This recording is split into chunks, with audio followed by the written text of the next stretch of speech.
Bismillahirrahmanirrahim. Assalamualaikum warahmatullahi wabarakatuh. Waalaikumsalam. Apa kabar anak-anak hari ini? Sehat semua ya? Karena memang sekarang pandemi COVID-19 belum selesai, jadi silakan protokol kesehatannya tetap diikuti. Tapi sebelum itu kita awali dulu dengan membaca basmalah bersama-sama. Bismillahirrahmanirrahim. Selanjutnya silakan dipimpin berdoa dulu oleh ketua kelas. Kita duduk siap berdoa.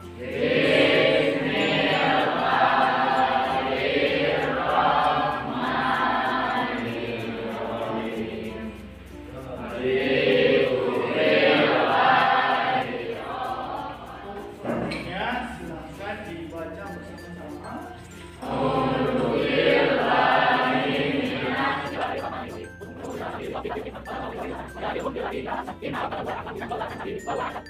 Bagaimana hari ini? Hadir semuanya? Satu, dua, alhamdulillah hadir semuanya. Jadi kita bisa mengikuti pembelajaran dengan maksimal. Adapun kompetensi dasar pembelajaran hari ini adalah mengenai pertama memahami sejarah perkembangan Islam di Nusantara. Ini untuk kompetensi dasar pengetahuannya. Yang kedua mengenai kompetensi keterampilannya menyajikan rangkaian sejarah perkembangan Islam di Nusantara. Tujuan pembelajarannya nanti setelah mempelajari kegiatan pembelajaran ini, kalian bisa yang pertama setelah berdiskusi dan menggali informasi, peserta didik mampu menjelaskan alur dakwah Islam Nusantara dengan benar.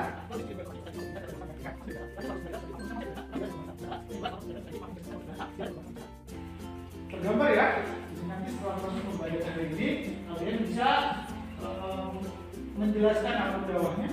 Pembelajarannya hari ini kita akan menggunakan model discovery learning. Discovery learning itu pertama dimulai dari persoalan, nanti akan diajukan pertanyaan.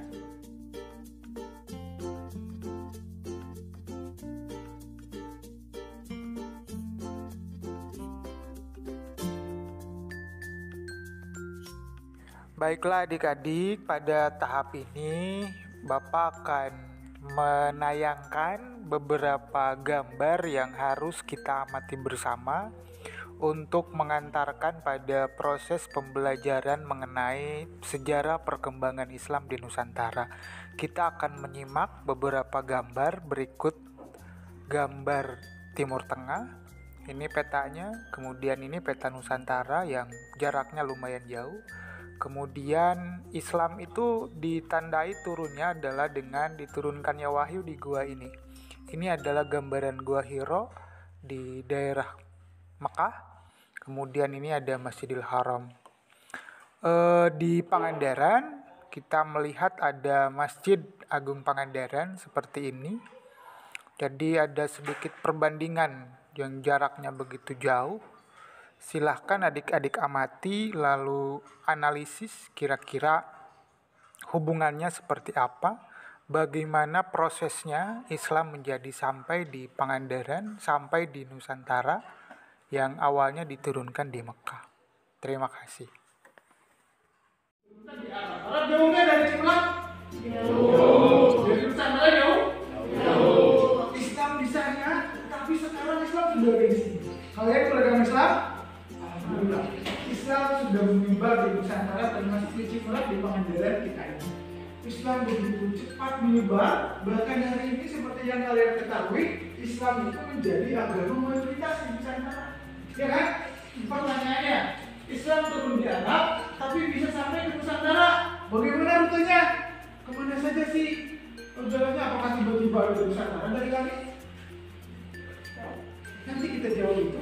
Yang kedua, masyarakat Nusantara kan waktu itu ketika Islam hadir sebelum beragama Islam kan sudah menganut agama ya sebelumnya. Di sejarah itu menganut agama apa? Animisme dan Hinduisme. Kemudian kesininya ajaran agama Hindu dan Buddha. Kerajaan-kerajaan kan ada Majapahit, ada Sriwijaya dan seterusnya. Intinya ketika Islam datang di Nusantara itu sudah ada agama.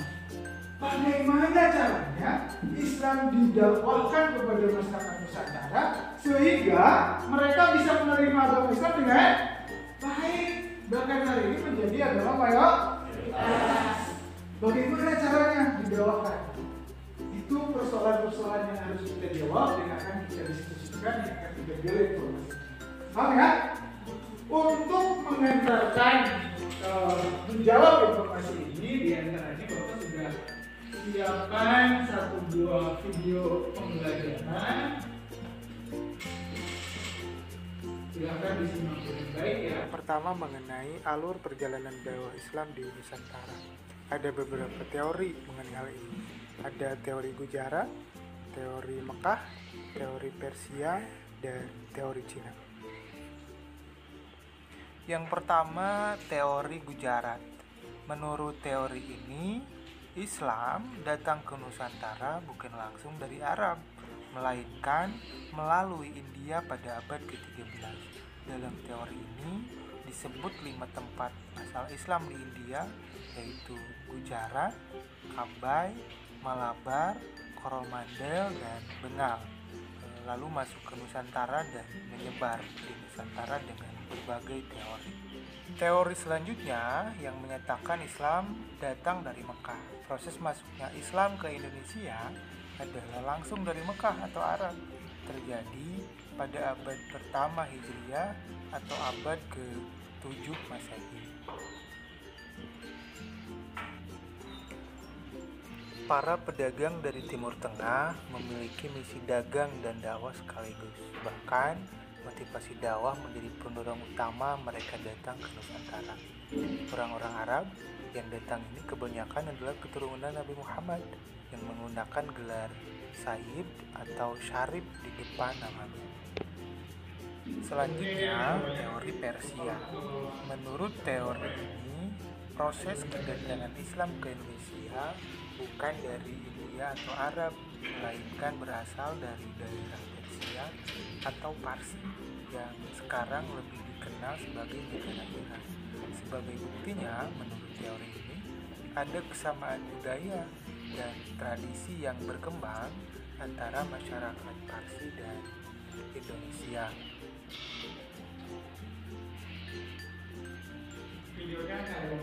Tradisi tersebut antaranya seperti tradisi merayakan 10 Muharram atau Asyura. Selanjutnya, teori Cina. Menurut teori ini, proses kedatangan Islam ke Indonesia berasal dari para pedagang Cina.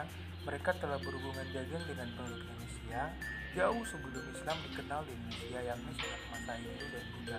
Ajaran Islam sendiri telah sampai di Cina pada abad ke-7 Masehi pada masa dinasti Tang. Di daerah Guizhou, Kantong, Zhangzhou, dan pesisir Cina Selatan telah terdapat sejumlah pemukiman Islam. Maka menurut teori ini, pada masa itu di Cina sudah terdapat pemukiman-pemukiman Islam, sehingga Islam datang ke Indonesia. Semua teori di atas masing-masing memiliki kelemahan, baik teori Arab, Mekah, Persia, Gujarat, dan Cina. Tidak ada kemutlakan dan kepastian yang jelas dalam setiap teori tersebut. Semua teori di atas semakin memperkaya hajat keilmuan tentang sejarah Islam di Nusantara. Yang kedua, mengenai cara-cara dakwah Islam di Nusantara. Ada beberapa cara. Ada yang mengatakan melalui perdagangan, perkawinan, pendidikan, dan kesenian. Jadi pada prinsipnya Islam disebarkan di Indonesia tidak melalui monopoli atau kekerasan atau penaklukan, tetapi melalui. Oke, paham ya? Setelah menyimak tersebut, ada informasi yang didapat? Data yang tadi didapat dari video, kemudian data-data yang ada di sumber pembelajaran ini, silakan didiskusikan seperti biasa. Kalian dibagi menjadi 4 kelompok sesuai dengan baris masing-masing. Dimulai dari sekarang, pada hitungan ketiga kalian sudah berkumpul di kelompok masing-masing. 1, di sini ada yang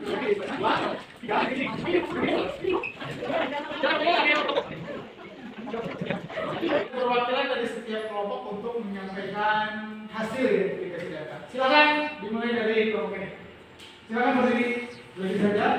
Waalaikumsalam. Assalamualaikum warahmatullahi wabarakatuh. Kasih perkataan terkait dengan masuknya Islam ke Nusantara. Ada beberapa teori yang menyatakan yang disampaikan oleh para ahli. Yang pertama adalah teori sejarah.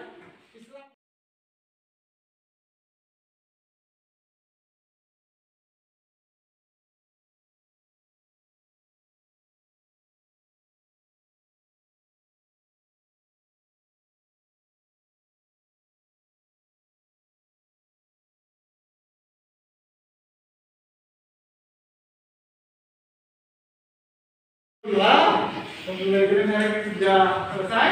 Kita sudah direfleksi materi-materi yang disampaikan. Bapak ingin tanyakan bagaimana pembelajaran hari ini, menyenangkan atau tidak? Berkesan atau tidak?